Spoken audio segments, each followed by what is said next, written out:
Så bogen er rettet til ledere og selvfølgelig også konsulenter og andre, der har interesse i trivsel og forandring. Og nogle af de ting, vi siger i bogen, det er, vær klar over, at du som leder arbejder live. At det, du siger og gør, vil blive fortolket. Det kan du ikke komme udenom. Så det eneste, du kan gøre, det er at prøve at være til stede i det, og være til stede også i reaktionerne, og se, hvordan det bliver oplevet, det som du faktisk siger og gør.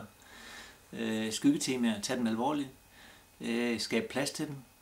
Du kan på en meget konkret måde invitere til, at folk kan tale med hinanden.